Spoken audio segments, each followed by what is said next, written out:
সুপ্রিয় শিক্ষার্থীবৃন্দ, সকলেই ভালো আছো। করোনার এই মহামারীতে সবাই দুশ্চিন্তায় আছো, কবে কখন স্কুল খুলবে, কবে স্কুলে যাব, কবে বন্ধুদের সঙ্গে দেখা হবে, কিন্তু সেই সুযোগটা কবে যে আসবে আমরাও দুশ্চিন্তায় আছি। তথাপি আমাদের পাঠদান চালিয়ে যেতে হবে, তোমাদের লেখাপড়াও চালিয়ে যেতে হবে।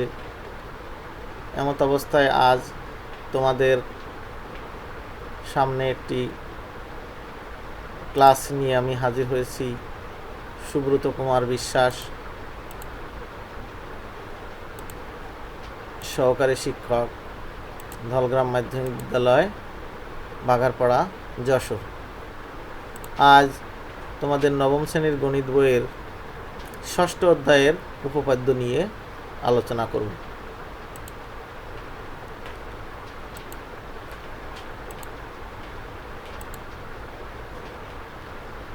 তোমরা কি দেখতে পাচ্ছ? এখানে একটি ত্রিভুজটি ABC দিয়ে নামকরণ করা হয়েছে। এটা কি ধরনের ত্রিভুজ বলতে পারো? হ্যাঁ, এটা একটি সমকোণী ত্রিভুজ যার কোণ B সমকোণ। দেখো এখানে B কোণটিকে ইন্ডিকেশন করা আছে, বিটা সমকোণ। এসিটা কি? এসি বাহু অতিভুজ, AB লম্ব, BC ভূমি।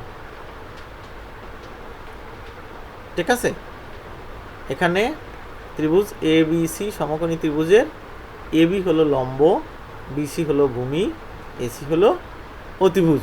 আমরা সকলেই জানি সমকোণী ত্রিভুজের সমকোণের বিপরীত বাহুকে অতিভুজ বলে। তাহলে আমরা এই সমকোণী ত্রিভুজ সংক্রান্ত একটি উপপাদ্য নিয়ে আজকে আমরা আলোচনা করব। সেই উপপাদ্যের নাম পিথাগোরাসের উপপাদ্য। দেখো, তোমরা অনেকেই জানো গ্রিক পণ্ডিত পিথাগোরাস, তিনি সমকোণী ত্রিভুজের অতিভুজের উপর অঙ্কিত বর্গক্ষেত্র এবং অপর দুই বাহুর উপর অঙ্কিত বর্গক্ষেত্রের সমষ্টির সমান করে যে উপপাদ্যটি সমতা নিয়ে যে উপপাদ্যটি বর্ণনা করেছেন তা এখানে আমরা প্রমাণ করব।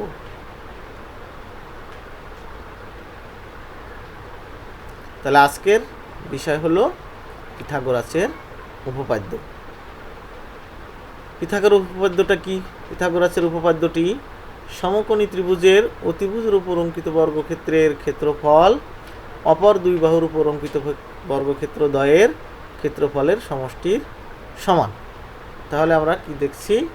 সমকোণী ত্রিভুজের অতিভুজের উপর অঙ্কিত বর্গক্ষেত্রের ক্ষেত্রফল অপর দুই বাহুর উপর অঙ্কিত বর্গক্ষেত্র দ্বয়ের ক্ষেত্রফলের সমষ্টির সমান।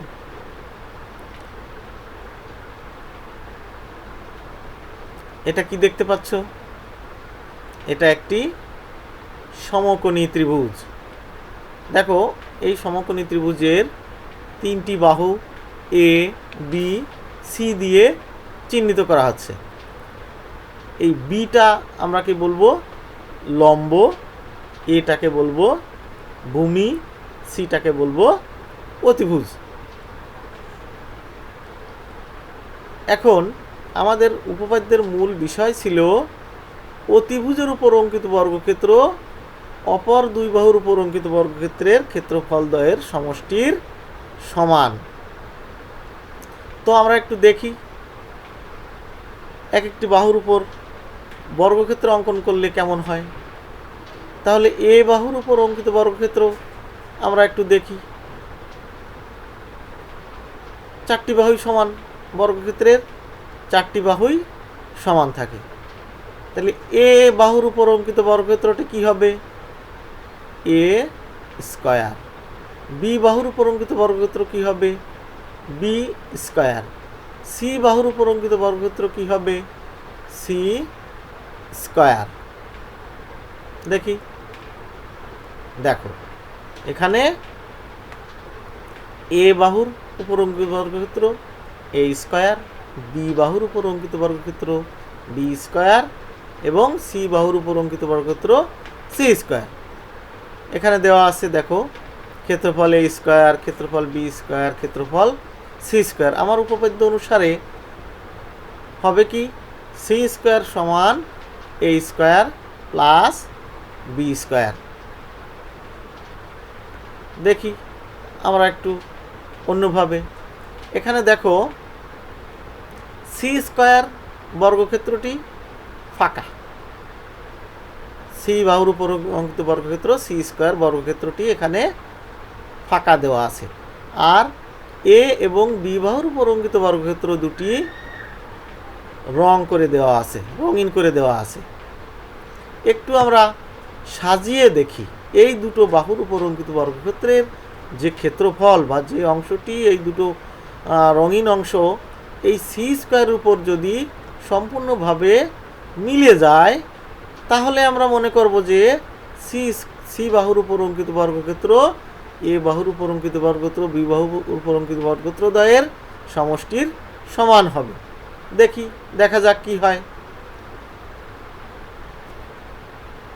একটা অংশ বি বর্গক্ষেত্রের একটা অংশ নিলাম, আরেকটি অংশ নিলাম, আরেকটি অংশ কেটে নিলাম, আরেকটি অংশ কেটে নিলাম। তাহলে আমরা কি নিচ্ছি, বি বাহুর উপর অঙ্কিত বর্গক্ষেত্রের যে পরিমাণ সেই পরিমাণটা আমরা কোথায় নিলাম, সি স্কয়ার বা সি বাহুর উপর অঙ্কিত বর্গক্ষেত্রের উপর। এরপরে দেখি এ বাহুর উপর অঙ্কিত বর্গক্ষেত্রের অংশটা কেটে নিলাম, আরেকটা অংশ কেটে নিলাম, আরেকটি অংশ কেটে নিলাম, আরেকটি অংশ কেটে নিলাম। তাহলে আমরা এ বাহুর উপর অঙ্কিত বর্গক্ষেত্রের যে অংশ অর্থাৎ এ বাহুর উপর যতটুকু বর্গক্ষেত্রে যতটুকু পরিমাণ জায়গা ছিল সেইটাও আমরা সি বাহুর উপর অঙ্কিত বর্গক্ষেত্রের উপর নিয়ে নিলাম। আবার বি বাহুর উপর অঙ্কিত বর্গক্ষেত্রের যতটুকু জায়গা ছিল সেটাও আমরা নিয়ে নিলাম। তাহলে কি দেখা যাচ্ছে, ওখানে পুরোপুরি কিন্তু মিলে গেছে। তাহলে আমাদের প্রমাণ কিন্তু এখানেই যথেষ্ট, এটাই হয়ে গেল, প্রমাণ হয়ে গেল। কিন্তু আমরা একটু দেখি যে আসলে কতটা বাস্তব, যে একবার প্রমাণ করলেই কি সম্ভব, একটা প্রমাণ করলেই কি সম্ভব সব কিছু? না, আমার 2-3বার যদি সেই জিনিসটা মিলে যায় বা 2-3বার চেষ্টা করার পরে যদি সেটা একই ফলাফল দেখায় তাহলে আমরা সেটা একটা সিদ্ধান্তে আসতে পারি যে এটা একটা প্রমাণিত সত্য। দেখা যাক তাহলে আমরা কি পাচ্ছি, আমাদের এই চিত্রে আমরা পাচ্ছি এ স্কয়ার প্লাস বি স্কয়ার সমান সি স্কয়ার। কি ঠিক তো?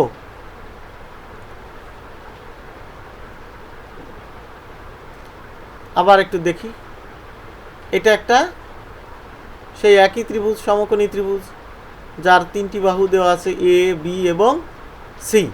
সিটাকে আমরা বলছি অতিভুজ, আর অপর 2 বাহু এ এবং বি। তাহলে আমার প্রমাণ করতে হবে কি, এ স্কয়ার প্লাস বি স্কয়ার সমান সি স্কয়ার, এ স্কয়ার প্লাস বি স্কয়ার সমান সি স্কয়ার প্রমাণ করতে হবে।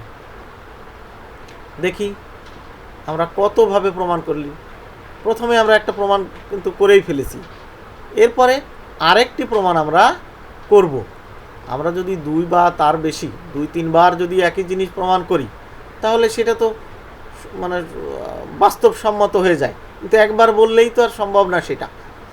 তো যাই হোক, আমরা একবার প্রমাণ করে দেখলাম, এক প্রক্রিয়ায় প্রমাণ করে দেখলাম যে এ স্কয়ার এবং বি স্কয়ার যোগ করলে সি স্কয়ারের সঙ্গে মিলে যায়। এবার দেখি যে নিম্নে 4টি সর্বসম সমকোণী ত্রিভুজের চিত্র দেখানো হয়েছে।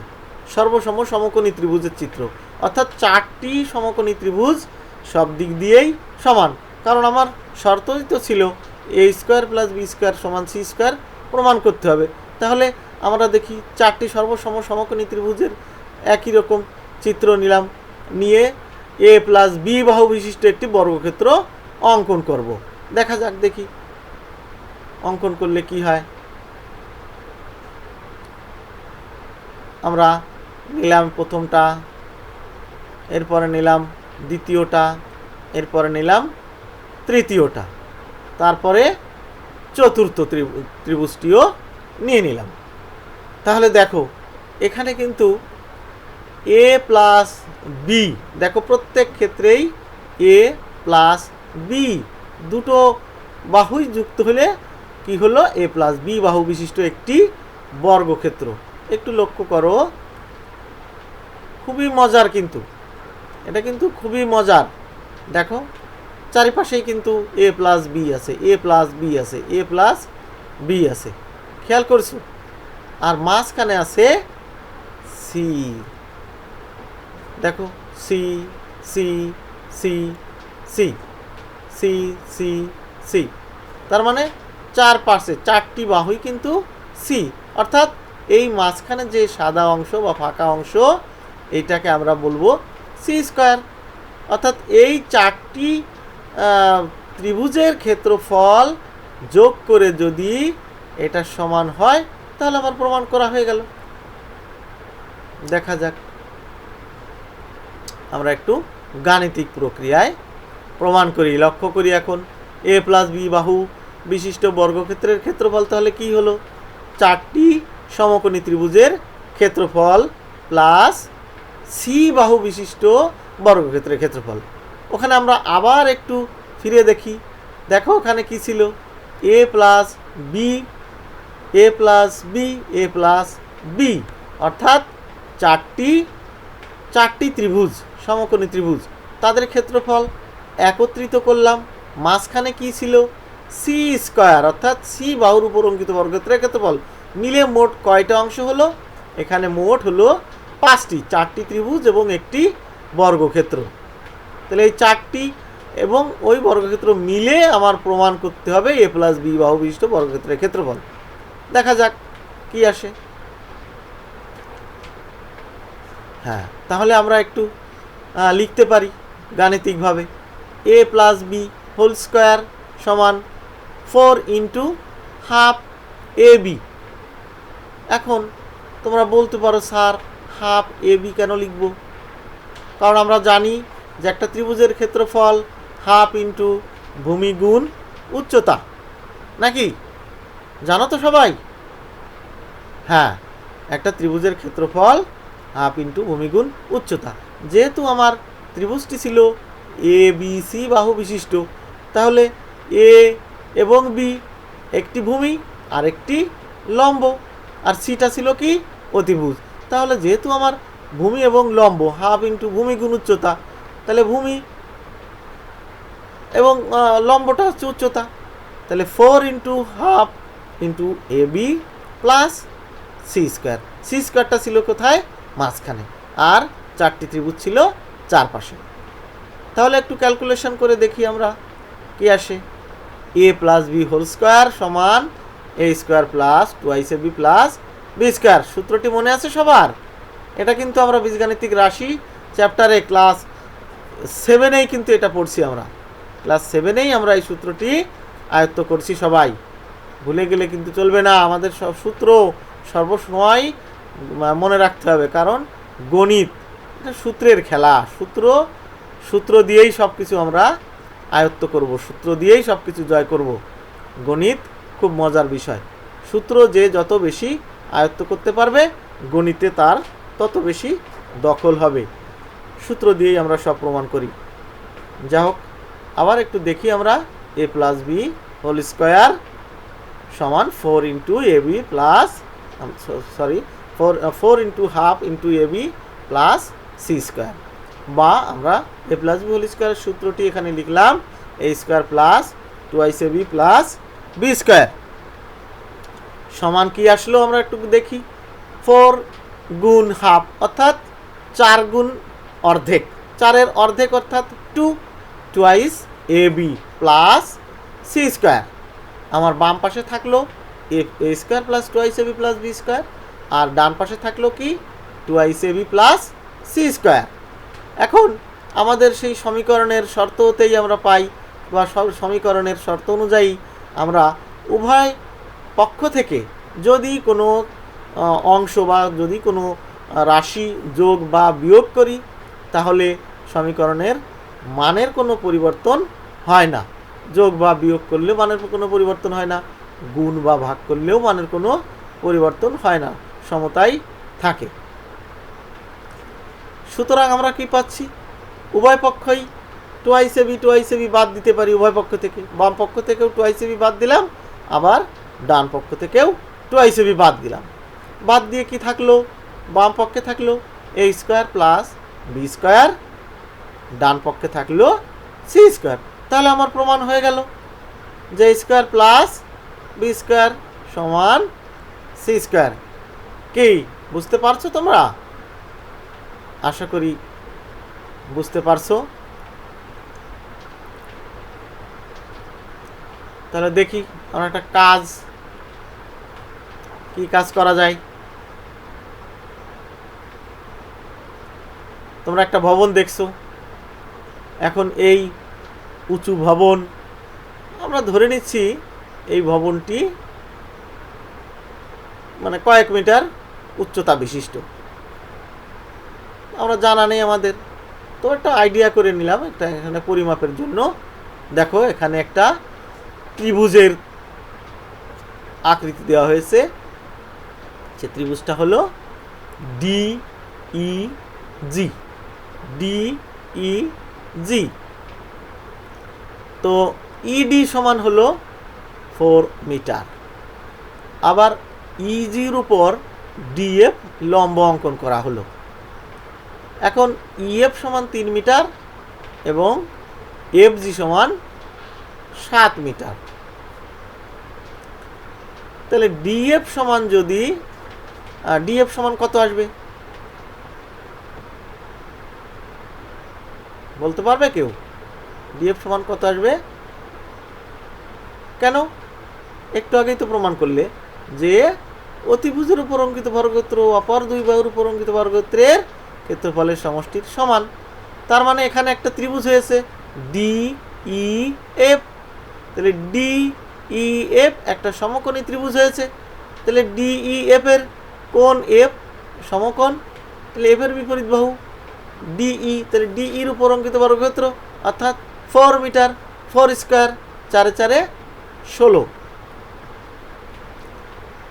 তাহলে এই 4 4 16 সমান হবে কি? অর্থাৎ ডিই স্কোয়ার সমান EF square plus DF square. তো এখান থেকেই আমরা ডিএফ স্কোয়ার সমান তাহলে ED square minus EF square, ওখান থেকে ক্যালকুলেশন করে আমরা ডিএফ পেতে পারি। তাহলে ডিজি সমান কত? ডিজি সমানও যথারীতি ওখানে পাওয়া যাচ্ছে, ডিজিটা অতিভুজ, ডিএফ লম্ব, ভূমি হলো ইজি, ইজি দেওয়া আছে 7 মিটার। আমরা ডিএফ যেটা পাবো, ডিএফ এর মান বসিয়ে ওই পিথাগোরাসের উপপাদ্যটি এখানে বসায় দিলে আমরা ডিজি এর মান পেয়ে যাব। নাকি পারবে তো? আশা করি পারবে, বাড়িতে অবশ্যই চেষ্টা করবে। তাহলে আমরা একটু দেখি, এটা একটা কি? এটা একটা সমকোণী ত্রিভুজ যার কোণ পি সমকোণ আর পি কিউ, একটা সমকোণী ত্রিভুজ। দেখো কোণ পি 90 ডিগ্রি অর্থাৎ সমকোণ। তাহলে আর কিউটা এখানে অতিভুজ। তাহলে পিথাগোরাসের উপপাদ্যটি কি? যে আর কিউ স্কোয়ার সমান R P square plus P Q square. তাহলে এখান থেকে আমরা Q R square minus P R square সমান পি কিউ স্কোয়ার লিখতে পারি অনুসিদ্ধান্তের মতো, যে আমরা একটা সূত্র থেকে অনুসিদ্ধান্তে রূপান্তর করতে পারি। তাহলে তোমরা একটু বাড়ির কাজটি লিখে নাও। তোমরা অবশ্যই বাড়িতে কাজগুলো করবে। এই করোনার মধ্যে আমরা সকলেই ভীত সন্ত্রস্ত, কেউ বাইরে যেতে পারছি না। আমাদের যে স্বাধীনভাবে চলাফেরা করতে পারতাম না, বন্ধুবান্ধব নিয়ে তোমরা অনেক মজা করে বেড়াতে, সেই মজাটা এখন কিন্তু সাজায় রূপান্তর হয়েছে। ঘরে বসে থাকতে হচ্ছে, সবাই খুব দুশ্চিন্তাগ্রস্ত আছো, তারপরেও যতটুকুন সম্ভব বাড়িতে বসে কাজগুলো করবে যথারীতি, তাতে তোমাদেরই সুফল। কারণ যখনই এই দুর্যোগ কেটে যাবে অবশ্যই সুদিন আসবে, তখন তোমাদের কিন্তু এগুলো কাজে লাগবে। তো যা হোক, বাড়ির কাজ আমরা লিখে নেব সবাই। ত্রিভুজ এ বি সি এর কোণ সি এক সমকোণ সিডি এ বি এর উপর লম্ব। প্রমাণ করো যে সিডি স্কোয়ার সমান এডি ইন্টু বিডি। কি লিখে নিছো সবাই?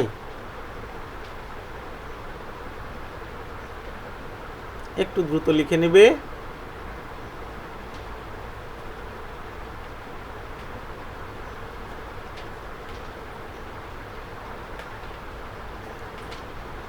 ঠিক আছে, তাহলে সবাইকে ধন্যবাদ। সবাই ভালো থাকো, সুস্থ থাকো, নিরাপদ স্বাস্থ্য বিধি মেনে চলবে, নিরাপদ থাকবে সবাই। মাস্ক ব্যবহার করবে, বাইরে যেতে হলে, প্রয়োজনে বাইরে যেতে হলে মাস্ক ব্যবহার করবে। আর সর্বোপরি গুরুজনের কথা অবশ্যই মান্য করবে, এলোমেলো সময় কাটাবে না। ধন্যবাদ সবাইকে।